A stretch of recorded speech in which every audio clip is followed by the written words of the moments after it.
Voy a contarles una historia que quizás todos conocemos. La historia de Jesús de Nazaret, que para nosotros, 2000 años después, es hijo de Dios, es Dios también, pero en su tiempo era un profeta, una persona que caminaba con las otras personas, que traía un mensaje distinto, que hacía curaciones y que a la gente le llamó un poco la atención. Les voy a contar también que este Jesús histórico, y voy a poner un problema al inicio, no sanó a toda la gente de su tiempo. La gente que se iba encontrando, la sanaba. Cuando le llevaban a alguien enfermo, lo sanaban. Pero si Jesús estaba en un pueblo, y 5 pueblos más allá había un enfermo, Jesús no sanó a ese enfermo que estaba allá. Jesús, para nosotros, hijo de Dios, Dios también, cuando se encarna, asume la realidad humana con sus límites. Y esos límites están patentes en su actuar constante. Estamos en un contexto de pandemia, el coronavirus, en todos los países, en todo el mundo. Voy a hacer un guiño, a mí me gusta hacer guiños siempre cuando hablo, cuando la gente dice que esto es un castigo de Dios, el fin del mundo. Yo la verdad creo que no, creo que son cosas que pasan. Pero si pensáramos que se viene el fin del mundo, en vez de preguntarnos qué haría la prudencia humana, deberíamos preguntarnos a qué nos llamó Jesús. Jesús nos llamó a estar preparados. Preparados para Jesús no era construir un búnker, echar alimentos no perecibles y estar ahí viendo cuándo empieza la hambruna para poder alimentarme, sino que era estar preparados de una manera espiritual y sobre todo en el amor, ¿cierto? Él nos dice que en los últimos tiempos el amor se va a ir del corazón de los hombres. Llama a sus discípulos a que no sea así. Este mismo Jesús de Nazaret, en Mateo capítulo 25, cuando empieza a hablar del juicio, dice que va a haber algunas personas que efectivamente van a ir con su padre y otras personas que no van a entrar. Pero Jesús es como el profesor buena onda en la universidad que te dice las respuestas del certamen.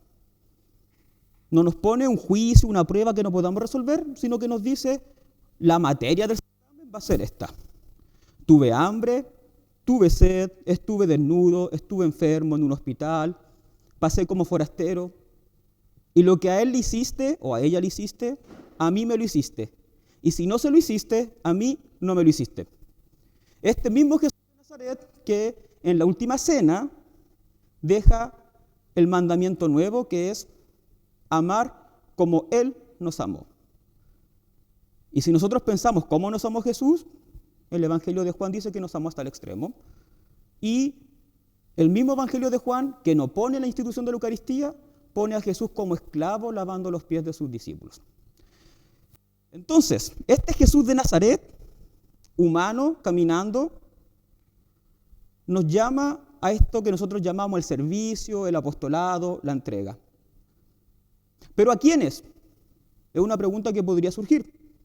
Cuando Pablo va a decirle a los apóstoles, decirle, Pablo era bien especial, que va a ir a predicar a los gentiles, los apóstoles, una de las recomendaciones que le dan es que no se olvide de los pobres.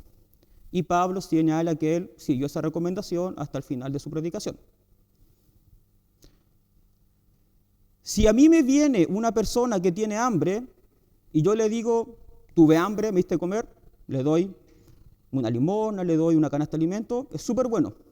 Pero si esa persona me dice si yo le puedo ayudar a desarrollarse profesionalmente, por ejemplo, y yo pudiendo no quiero, porque la Biblia dice, me diste de comer, ahí también hay un error.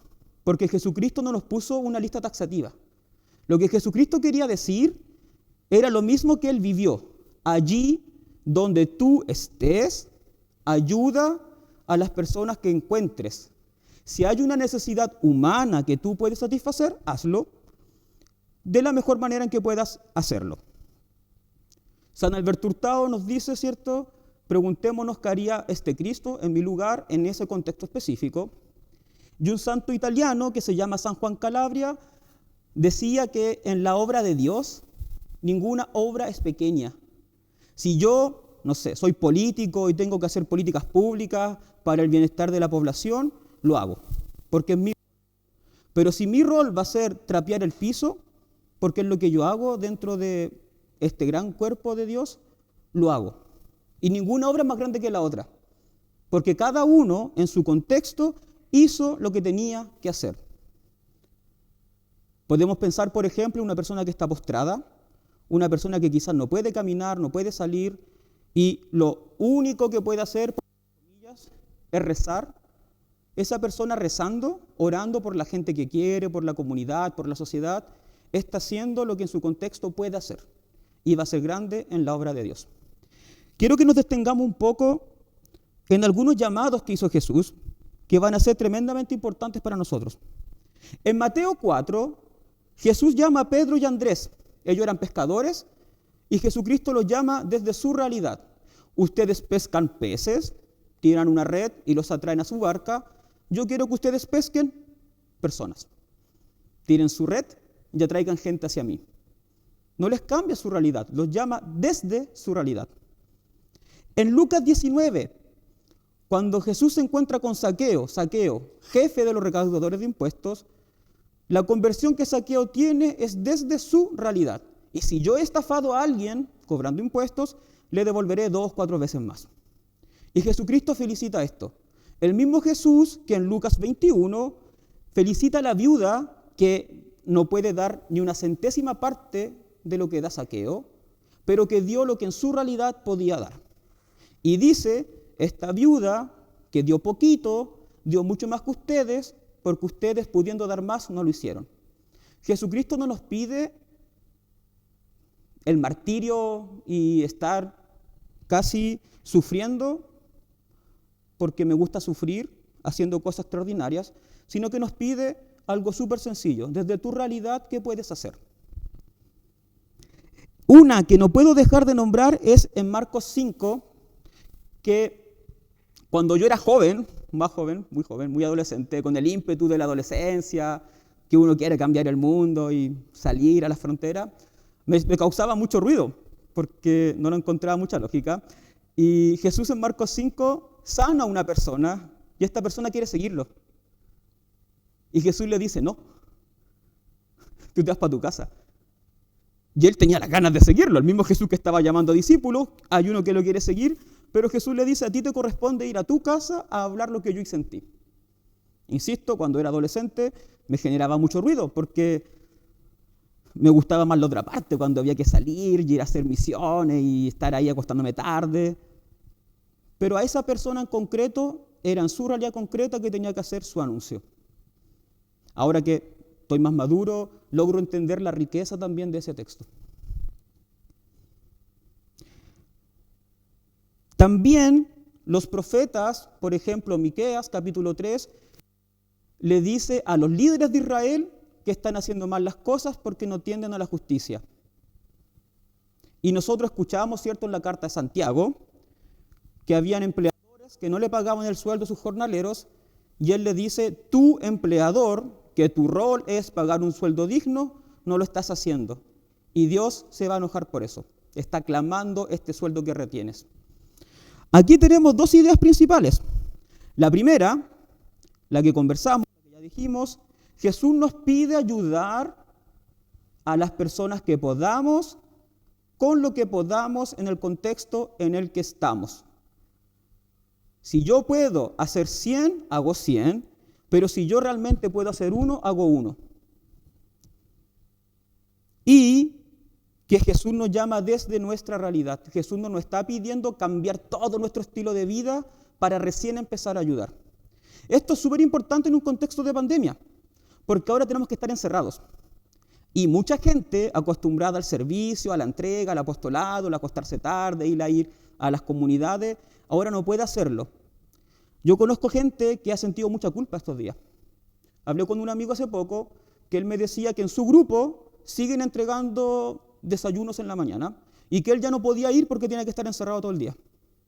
Que a veces mandaba un poco de plata para los desayunos, pero sentía que no estaba ayudando. Pero la verdad es que en este contexto, si yo puedo quedarme en casa evitando los contagios, es una tremenda ayuda para todos. También hicimos una charla en mi universidad sobre salud mental y una persona comentó que estaba muy estresada con sus hijos en la casa, cosa que todos entendimos desde el primer momento. Pero profundizamos un poco y nos dice que el estrés que tenía era que antes de la pandemia sus hijos iban a clases y esta persona era dirigente y hacía 1 millón de cosas con su comunidad y ahora no lo podía hacer. Y la conclusión de todos nosotros fue la misma. ¿Te molestan tus hijos que te piden tiempo?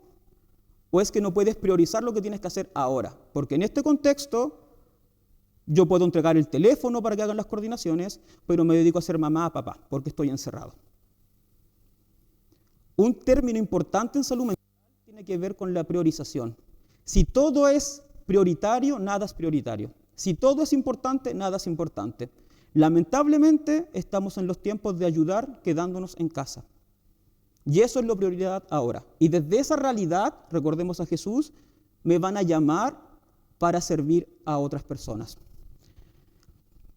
Lo que quiero decir para concluir es que está súper bien este ímpetu de ayudar a otros porque es lo que nos corresponde como cristianos. Pero no nos estresemos. La pandemia ya es estresante. Si yo ya no puedo ir a entregar canastas de alimento, desde mi realidad ayudaré a la persona que lo está haciendo. Si yo dispongo de una camioneta y la pongo al servicio de la gente que entrega canastas de alimentos, súper bien. Pero hay gente que no va a poder hacer eso. Si yo estoy en el área de las políticas públicas, tengo que construir políticas públicas que sean las mejores para la comunidad, porque es lo que me corresponde hacer en ese contexto. Para finalizar, recordarles que esto no va a ser para siempre. No es la primera pandemia que vive la humanidad y claramente no va a ser la última. Siempre pensamos que es el fin, que se nos cambió la dinámica, que es lo peor que estamos viviendo, pero no va a ser para siempre. Esto va a pasar. Y cuando esto pase y podamos salir, podamos reencontrarnos, ahí ojalá tengamos este mismo ímpetu que tenemos ahora, de hacer un cambio en la sociedad, un cambio más macro. Desde nuestro contexto, Jesús nos llama, si tengo que estar en mi casa, me quedo en mi casa. Si después de la pandemia puedo salir y puedo hacer los cambios estructurales que la sociedad necesita, lo hago. A cada uno se le pide según dónde está. Muchas gracias.